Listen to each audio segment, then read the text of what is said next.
a todos.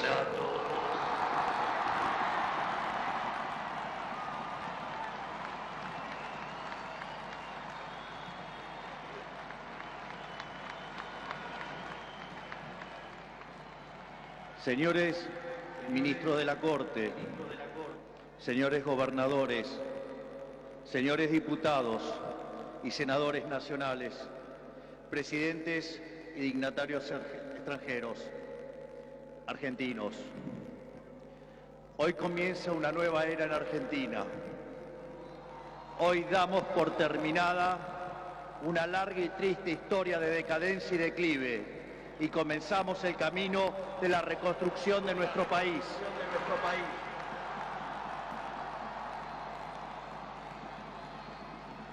Los argentinos, de manera contundente, han expresado una voluntad de cambio que ya no tiene retorno. No hay vuelta atrás. Hoy enterramos décadas de fracaso, peleas intestinas y disputas sin sentido. Peleas que lo único que han logrado es destruir nuestro querido país y dejarnos en la ruina. Hoy comienza una nueva era en Argentina, una era de paz y prosperidad, una era de crecimiento y desarrollo, una era de libertad y progreso. Hace 200 años, un grupo de ciudadanos argentinos reunidos en San Miguel de Tucumán le dijeron al mundo que las Provincias Unidas del Río de la Plata no eran más una colonia española y que a partir de ese histórico momento seríamos una nación libre y soberana. Durante décadas nos enfrentamos en disputas internas acerca de cuál debía ser la forma institucional que nuestro país necesitaba. En 1853, luego de 40 años de haber declarado la independencia, bajo el auspicio de un pequeño grupo de jóvenes idealistas que hoy conocemos como la generación del 37, decidimos como pueblo abrazar las ideas de la libertad.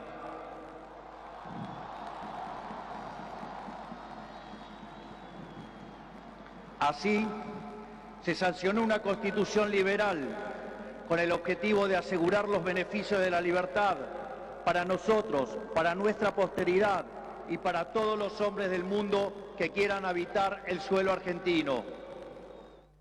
Lo que vino después de la sanción de esa constitución de fuerte raigambre liberal fue la expansión económica más impresionante de nuestra historia.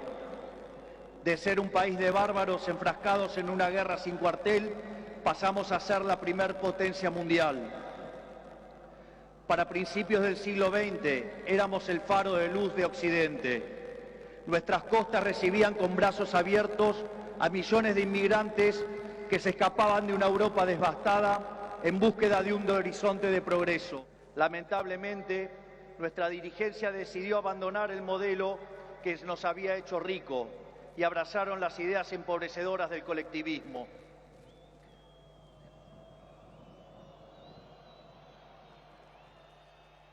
Durante más de 100 años, los políticos han insistido en defender un modelo que lo único que genera es pobreza, estancamiento y miseria.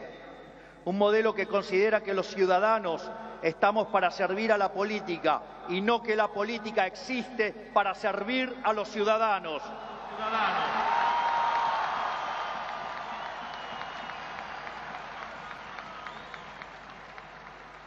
Un modelo que considera que la tarea de un político es dirigir la vida de los individuos en todos los ámbitos y esferas posibles. Un modelo que considera al Estado como un botín de guerra que hay que repartir entre los amigos. Señores, ese modelo ha fracasado. Ha fracasado en todo el mundo, pero en especial ha fracasado en nuestro país. Así como la caída del muro de Berlín marcó el final de una época trágica para el mundo, estas elecciones han marcado el punto de quiebre de nuestra historia.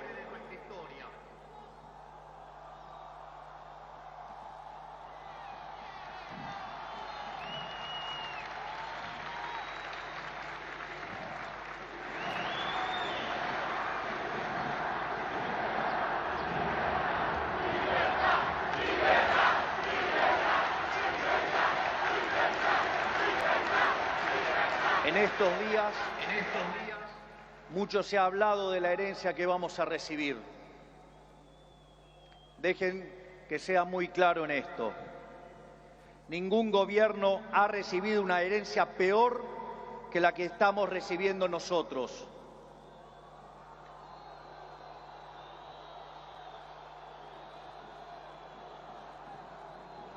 El kirchnerismo, que en sus inicios se jactaba de tener superávit gemelos, esto es, superávit fiscal y externo, hoy nos deja déficit gemelos por 17% del PBI.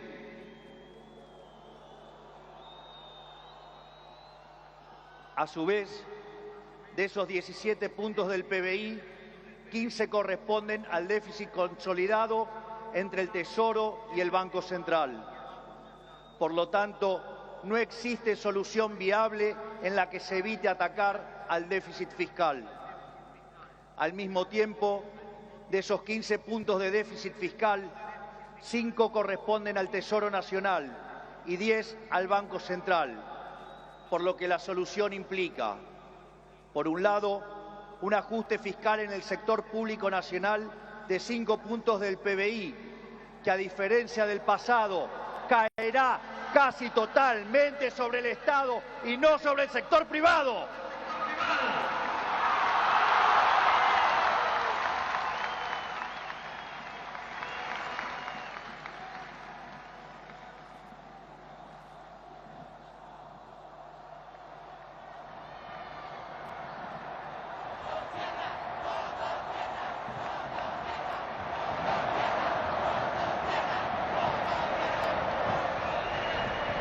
Por el otro, es necesario limpiar los pasivos remunerados del Banco Central, los cuales son responsables de los 10 puntos de déficit del mismo. De esta manera, se pondría fin a la emisión de dinero y con ello a la única causa de la inflación empíricamente cierta y válida en términos teóricos.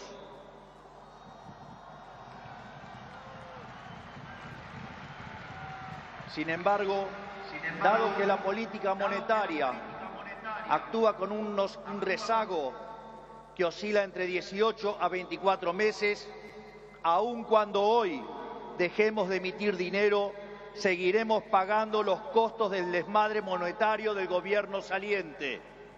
Haber emitido por 20 puntos del PBI, como se hizo en el gobierno saliente, no es gratis. Lo vamos a pagar en inflación. A su vez, el cepo cambiario, otra herencia de este gobierno,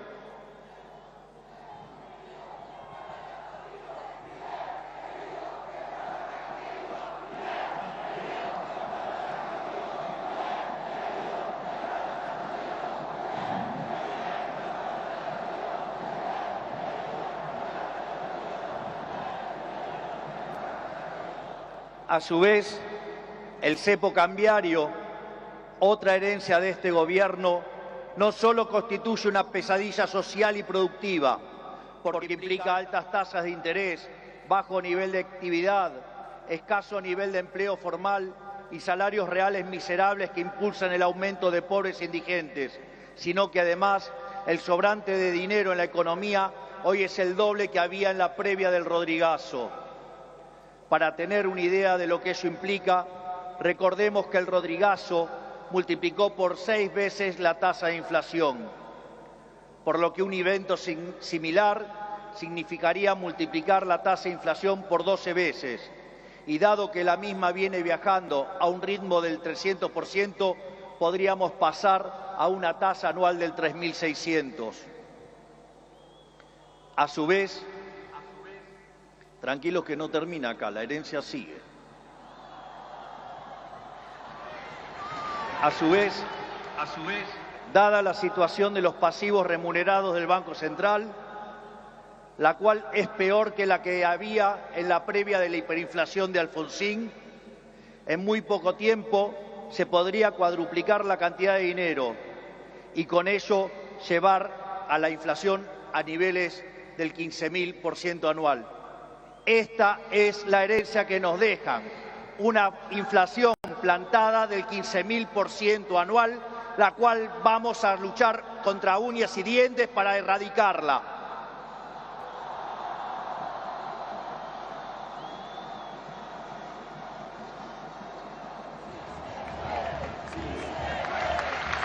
Es más, este número, que parece un disparate, quiero que sepan que implica una inflación del 52% mensual, mientras que hoy mismo ya viaja a un ritmo, de acuerdo a estimaciones privadas, que oscilan entre el 20 y el 40% mensual para los meses entre diciembre y febrero. Esto es, el gobierno saliente nos ha dejado plantada una hiperinflación y es nuestra máxima prioridad hacer todos los esfuerzos posibles para evitar semejante catástrofe que llevaría a la pobreza por encima del 90% y la indigencia por encima del 50%. En consecuencia, no hay solución alternativa al ajuste. Por otra parte, la herencia no termina ahí, ya que los desequilibrios en tarifas son soles equiparables al desastre que dejó el kirchnerismo en el año 2015. En el plano cambiario, la brecha oscila entre el 150 y 200%, niveles también similares a los que teníamos en el Rodrigazo. A su vez, la deuda con importadores supera los 30.000 millones de dólares y las utilidades retenidas a las empresas extranjeras alcanzan los 10.000 millones de dólares. La deuda del Banco Central e YPF suman 25.000 millones de dólares y la deuda del Tesoro pendiente suma unos 35.000 millones de dólares adicionales. Esto es, la bomba en términos de deuda asciende a 100.000 millones de dólares que habrá que sumar a los cerca de 420.000 millones de dólares de deuda ya existente. Naturalmente, a estos problemas hay que sumarle también los vencimientos de deuda de este año, donde los vencimientos de deudas en pesos son equivalentes a 90.000 millones de dólares y 25.000 millones de dólares en moneda extranjera con organismos multilaterales de crédito.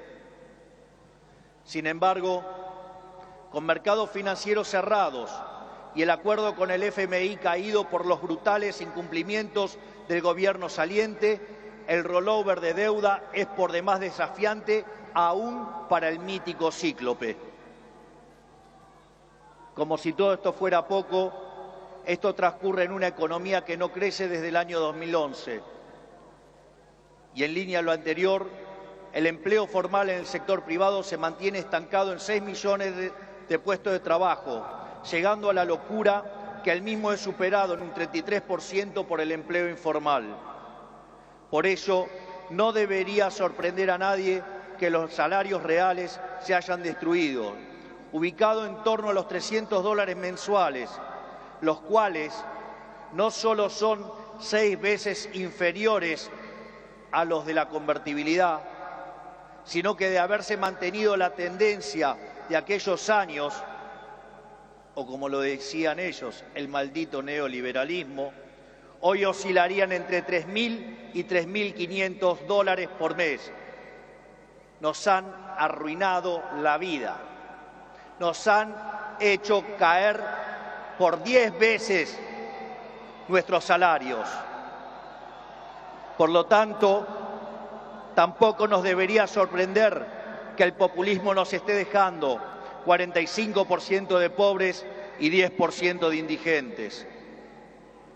Luego de dicho cuadro de situación, que a todas luces parece irremontable, debe quedar claro que no hay alternativa posible al ajuste. Tampoco hay lugar a la discusión entre shock y el gradualismo. En primer lugar, porque desde el punto de vista empírico, todos los programas gradualistas terminaron mal, mientras que todos los programas de shock, salvo el de 1959, fueron exitosos. En segundo lugar, porque desde el punto de vista teórico, si un país carece de reputación, como lamentablemente es el caso de Argentina, los empresarios no invertirán hasta que vean el ajuste fiscal, haciendo que el mismo sea recesivo. En tercer lugar, y no por ello menos importantes, para hacer gradualismo es necesario que haya financiamiento. Y lamentablemente, tengo que decírselos de nuevo, no hay plata.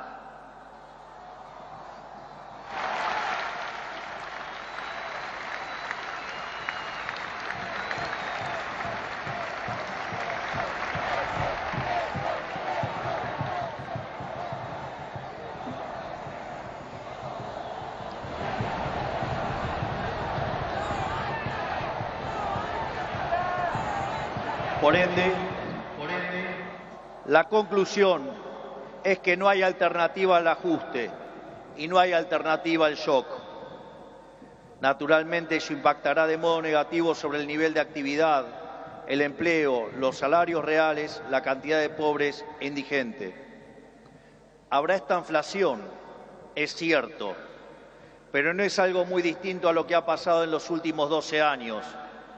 Recordemos que en los últimos 12 años el PBI per cápita ha caído 15% en un contexto donde acumulamos 5.000% de inflación. Por lo tanto, hace más de una década que vivimos en esta inflación. Por lo tanto, este es el último mal trago para comenzar la reconstrucción de Argentina.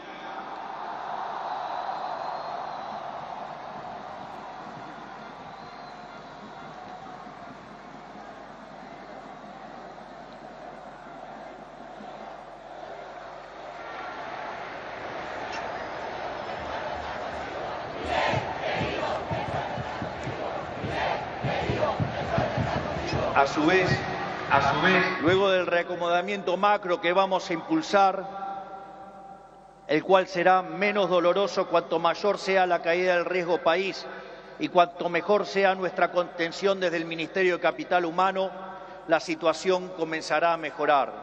Esto es, habrá luz al final del camino.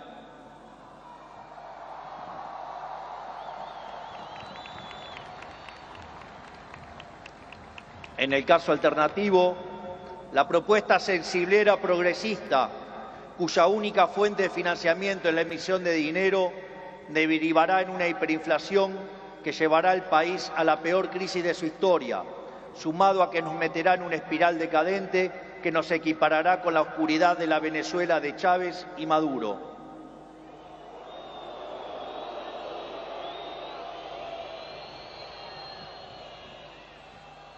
Por lo tanto, luego de semejante cuadro de situación, no pueden quedar dudas que la única oposición posible es el ajuste, un ajuste ordenado y que caiga con toda su fuerza sobre el Estado y no sobre el sector privado.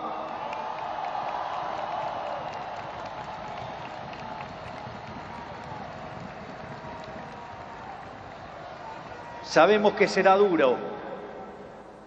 Por eso quiero también traerles una frase sobresaliente de uno de los mejores presidentes de la historia argentina, que fue Julio Argentino Roca.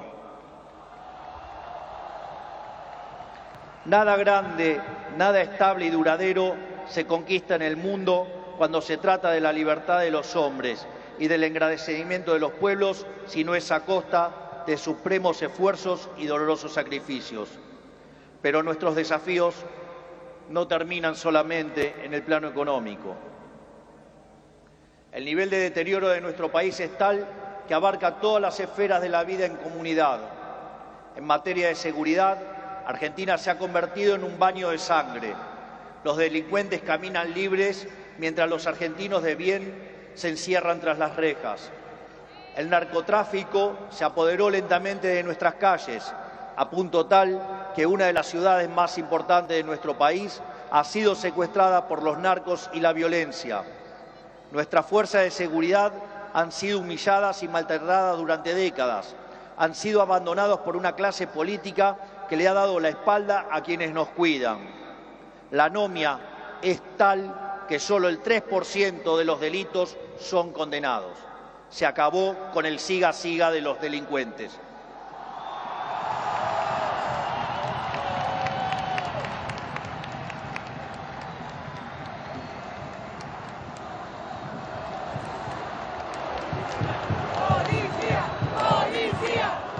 En materia social, estamos recibiendo un país donde la mitad de la población es pobre, con el tejido social completamente roto. Más de 20 millones de argentinos no pueden vivir una vida digna porque son presos de un sistema que lo único que genera es más pobreza. Como dice el gran Jesús Huerta de Soto, los planes contra la pobreza generan más pobreza. La única forma de salir de la pobreza es con más libertad.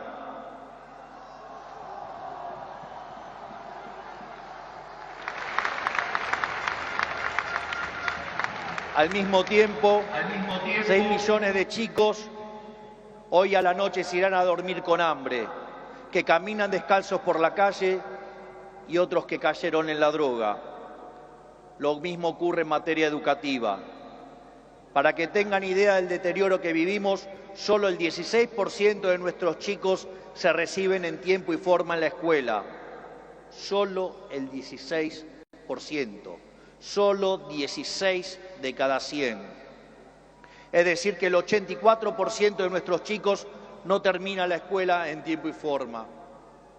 A su vez, el 70% de los chicos que sí terminan la escuela no pueden resolver un problema de matemática básica o comprender un texto. De hecho, en las últimas evaluaciones PISA, la Argentina se encuentra en el puesto 66 de 81 y séptima en América Latina, siendo que Argentina fue el primer país en terminar con el alfabetismo en el mundo. Si se levantara Sarmiento y viera qué hicieron de la educación.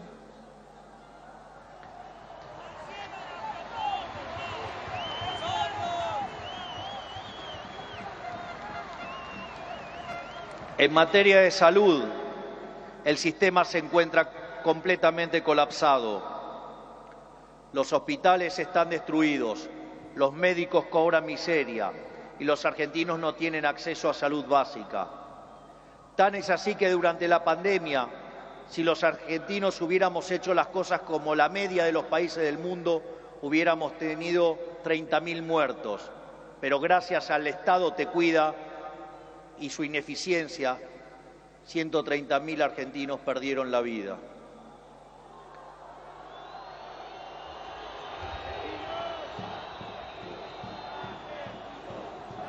Ese es el estado presente del que los políticos tanto hablan, argumento que utilizan para justificar el aumento descomunal del gasto público que solo los beneficia a ellos.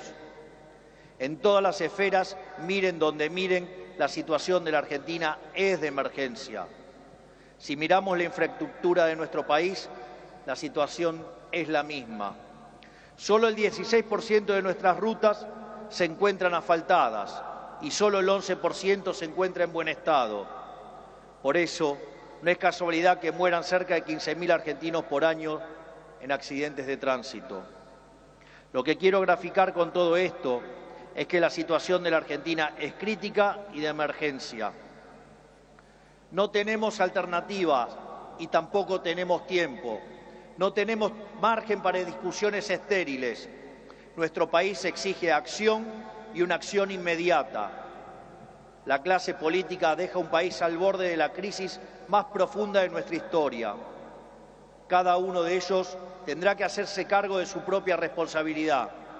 No es tarea mía señalarlos. No buscamos ni deseamos las duras decisiones que habrá que tomar en las próximas semanas, pero lamentablemente no nos han dejado opción. Sin embargo, nuestro compromiso con los argentinos es inalterable.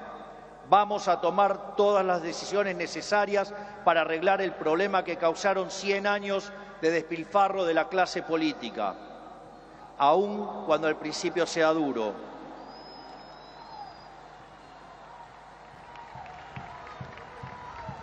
Sabemos que de corto plazo la situación empeorará, pero luego veremos los frutos de nuestro esfuerzo, habiendo creado las bases de un crecimiento sólido y sostenible en el tiempo. También sabemos que no todo está perdido. Los desafíos que tenemos son enormes, pero también lo es nuestra capacidad para superarlos. No va a ser fácil, 100 años de fracaso no se deshacen en un día, pero un día empieza y hoy es ese día.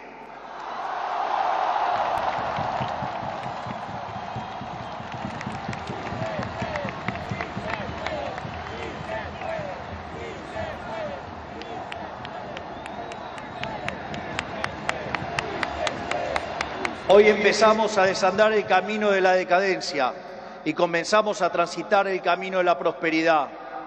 Tenemos todos para ser el país que siempre soñamos. Tenemos los recursos, tenemos la gente, tenemos la creatividad y, mucho más importante, tenemos la resiliencia para salir adelante. Hoy volvemos a abrazar las ideas de la libertad, esas ideas que se resumen en la definición del liberalismo de nuestro máximo prócer de las ideas de la libertad, el profesor Alberto Venegas Lynch, hijo, que dice: el liberalismo es el respeto irrestricto del proyecto de vida del prójimo, basado en el principio de no agresión, en defensa del derecho a la vida, a la libertad y a la propiedad, cuyas instituciones fundamentales son la propiedad privada, los mercados libres de intervención estatal, la libre competencia, la división del trabajo y la cooperación social. En esa frase de 57 palabras está resumida la esencia del nuevo contrato social que eligieron los argentinos.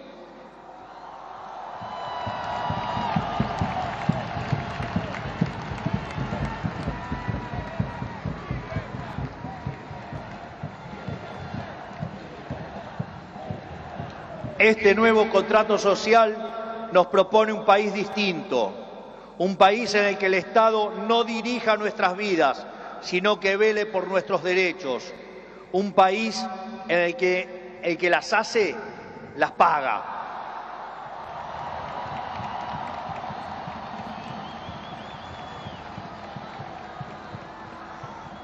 Un país en el que quien corta la calle violando los derechos de sus conciudadanos no recibe la asistencia de la sociedad. Puesto en nuestros términos, el que corta no cobra.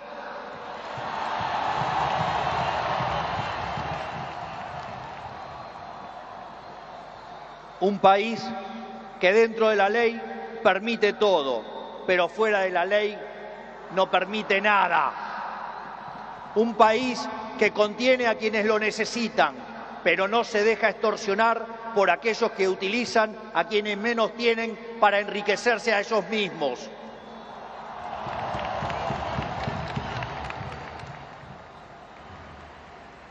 En cuanto a la clase política argentina, quiero decirles que no venimos a perseguir a nadie, no venimos a saldar viejas vendetas, ni a discutir espacio de poder.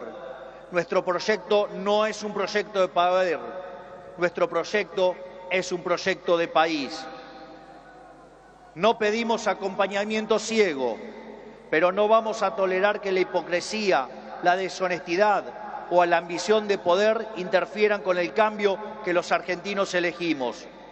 A todos aquellos dirigentes políticos, sindicales y empresariales que quieran sumarse a la nueva Argentina, los recibimos con los brazos abiertos.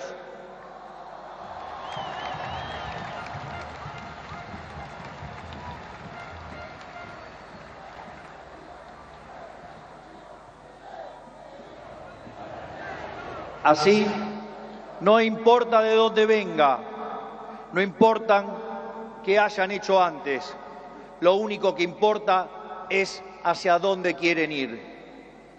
Aquellos que quieren utilizar la violencia o la extorsión para obstaculizar el cambio, les decimos que se van a encontrar con un presidente de convicciones inamovibles, que utilizará todos los resortes del Estado para avanzar en los cambios que nuestro país necesita.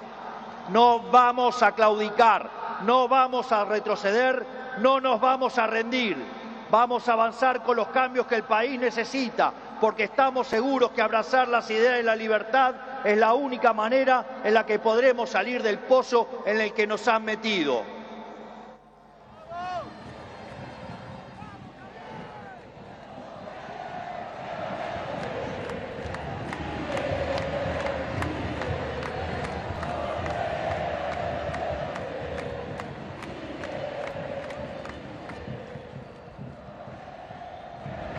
Por lo tanto, y para ir terminando, que quede claro, hoy comienza una nueva era en Argentina.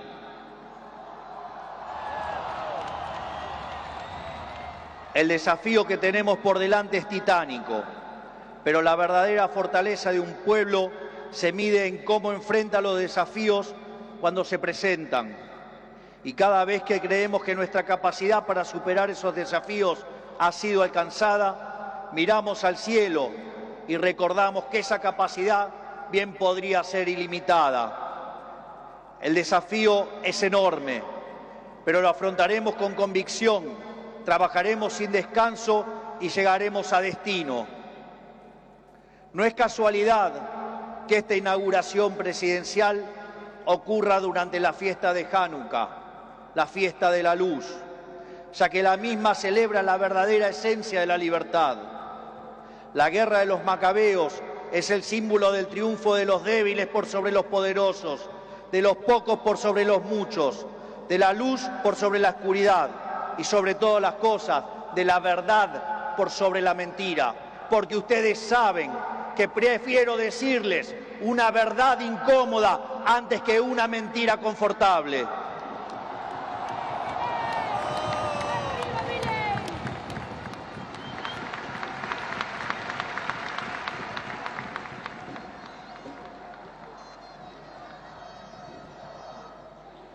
Estoy convencido de que vamos a salir adelante. Recuerdo cuando hace 2 años, junto a la doctora Villarruel, hoy vicepresidente de la Nación, ingresamos a esta casa como diputados. Recuerdo que en una entrevista me habían dicho: pero si ustedes son 2 en 257, no van a poder hacer nada. Y también recuerdo que ese día la respuesta fue una cita del libro de Macabeos 3:19, que dice que la victoria en la batalla no depende de la cantidad de soldados, sino de las fuerzas que vienen del cielo.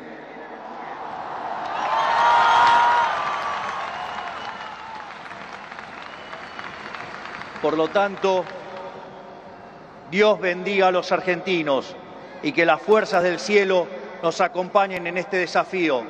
Muchas gracias. Será difícil, pero lo vamos a lograr. ¡Viva la libertad, carajo! ¡Viva la libertad, carajo! ¡Viva la libertad, carajo! Conforme a ponerse de pie que vamos a salir. Por el artículo 75 de la ley 26.000.